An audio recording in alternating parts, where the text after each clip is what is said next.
अनेरी आवाज पहुंच रही है आप तक? जी हाँ, जिस तरह से इस वक्त अमित शाह का वीडियो जो मॉफ किया गया है और जो सोशल मीडिया पे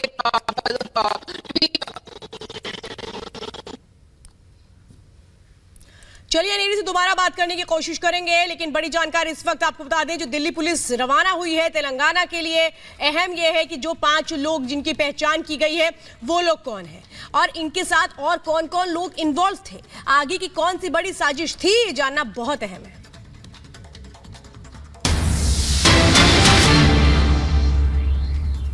कंपनी ने कर्पूरी ठाकुर का सम्मान नहीं किया था। हमारे नेता और देश के प्रधानमंत्री नरेंद्र मोदी जी ने कर्पूरी ठाकुर जी को भारत रत्न देकर समस्त बिहार के पिछड़े समाज का सम्मान किया। कर्पूरी ठाकुर जी ने इतने पिछड़े समाज से आते हुए जो लोकप्रियता हासिल की है, वो लोकप्रियता आज भी सबों की ईर्ष्या का कारण बनी हुई है। कर्पूरी ठाकुर जी ने भी गरीब के घर से आकर बिहार में गरीब, दलित, पिछड़े का आवाज बुलंद किया और नरेंद्र मोदी जी ने भी गरीब चाय बेचने वाले के घर पर जन्म लेकर पूरे देश भर में गरीबों के कल्याण का यज्ञ चालू किया है। भाइयों बहनों, यज्ञ आज नरेंद्र मोदी जी देश भर के पिछड़ा, गरीब, दलित, आदिवासी, वंचित, उसके कल्याण के लिए काम करने वाले नेता के रूप में उभरे। भाई और बहनों, मोदी जी को तीसरी बार प्रधानमंत्री बनाना है ना भाई? जोर से बोलो, बनाना है ना? मैं इसका मतलब समझाता हूं। तीसरी बार प्रधानमंत्री बनाने का मतलब है बिहार के अंदर से जातिवाद को समाप्त कर देना, आगे मेरिट्स में राजनीति चले। तीसरी बार प्रधानमंत्री बनाने का मतलब है बिहार के अंदर से, देश के अंदर से भ्रष्टाचार को समाप्त कर देना।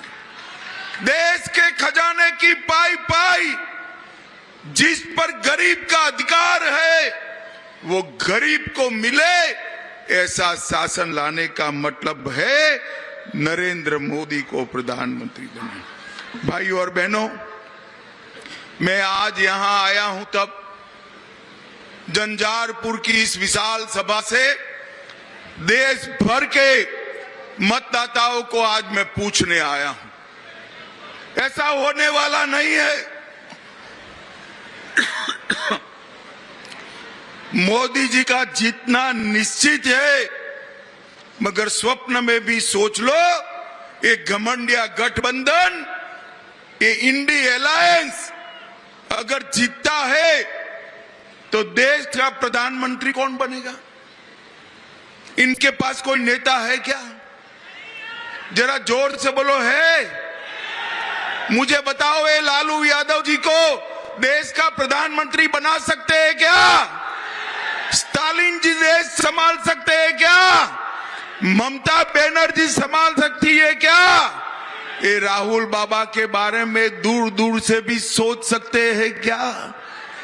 जंजारपुर वालों, अगर भगवान न करे इनमें से इंडिया अलायंस की सरकार आई तो इन्होंने कहा था एक एक साल हम प्रधानमंत्री पद बांट लेंगे। एक साल शरद पवार जी बनेंगे, एक साल लालू जी बनेंगे, एक साल ममता जी बनेगी, एक साल स्टालिन बनेंगे और कुछ बचा खुचा होगा तो राहुल बाबा बनेंगे। देश इस तरह से चल सकता है क्या? जोर से बोलो, चल सकता है क्या? देश पर कोरोना का संकट आया, इस देश के मजबूत नेतृत्व ने देश को संभाल कर बाहर निकाला। देश पर आतंकवाद का साया था। इस देश के मजबूत नेतृत्व ने, नरेंद्र मोदी जी ने बाहर निकाला देश को। देश में नक्सलवाद था, बिहार में भी था।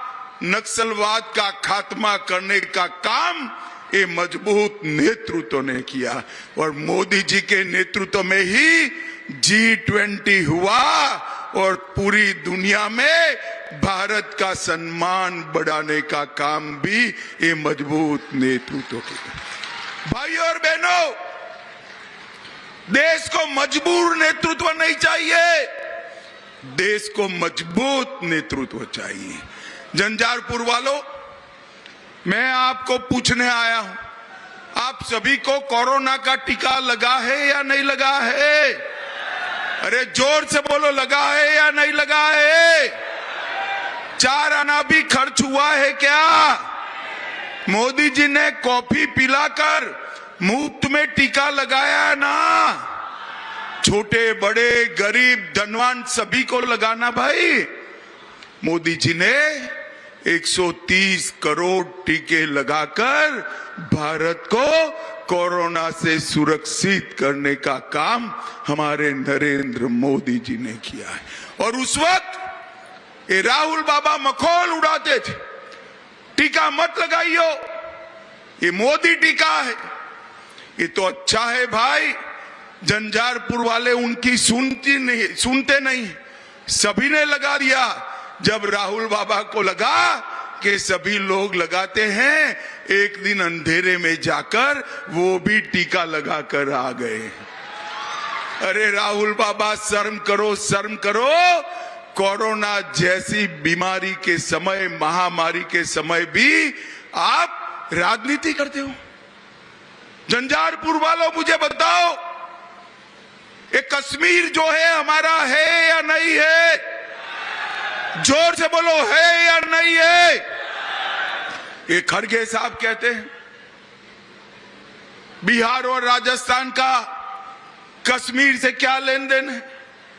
अरे खड़गे साहब, 80 पार कर गए आप, परंतु देश को समझ नहीं पाए। कश्मीर के लिए मेरे झंझारपुर का बच्चा बच्चा अपनी जान देने के लिए तैयार है। जान 70 साल से ये लोग धारा 370 को एक अनौरस बच्चे की तरह संभाल कर बैठे थे। नरेंद्र मोदी जी ने 5 अगस्त 2019 को धारा 370 को हमेशा के लिए समाप्त कर दिया और कश्मीर को हमेशा के लिए भारत का बना दिया। भाई और बहनों, यूपीए के 10 साल में आए दिन बम धमाके रहते, कोई कुछ नहीं बोलता था, तुष्टीकरण की राजनीति होती थी। मोदी जी आए, उरी और पुलवामा में बम धमाका हुआ, 10 ही दिन में पाकिस्तान के घर में घुसकर सर्जिकल स्ट्राइक और एयर स्ट्राइक कर मोदी जी ने आतंकवाद का सफाया करने का। भाई और बहनों, मोदी जी ने इस देश को आतंकवाद और नक्सलवाद से मुक्त कराया। ये जो घमंडिया गठबंधन है, इनके नेता ये देश को संभाल नहीं सकते। मोदी जी का नेतृत्व ही कोरोना से भी बचा सकता है, आतंकवाद से भी बचा सकता है। कश्मीर में शासन सुशासन मोदी जी ही स्थापित कर सकते। मुझे बताओ भाई, मैं सीता माता की धरती पर आया हूं, अयोध्या में राम मंदिर बनना चाहिए था या नहीं बनना चाहिए था? जोर से बोलो माताएं बहनें, विशेष जोर से बोले, बनना चाहिए था या नहीं बनना चाहिए? 70 साल तक राम जन्मभूमि को मसले को ये लटकाते रहे, अटकाते रहे, भटकाते रहे। मोदी जी ने 5 ही साल में केस भी जीता, भूमि पूजन भी किया और प्राण प्रतिष्ठा कर कर जय श्री राम कर दिया।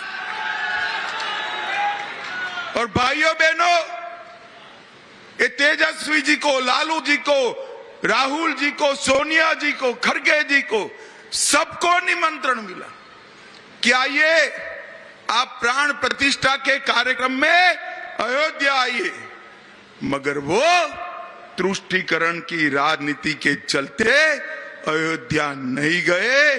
और मैं आज बताने आया हूं मित्रों, पूरा देश का राम भक्त और विशेषकर माताएं बहनें ये इंडी अलायंस से नाराज हैं।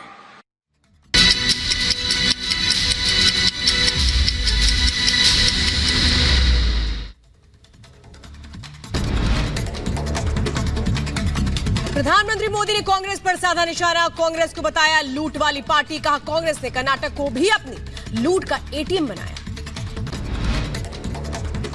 प्रधानमंत्री मोदी ने कांग्रेस पर किया जोरदार हमला। कहा हुबली में बेटी के साथ गलत हुआ, कर्नाटक में कट्टरपंथी चरम पर हैं।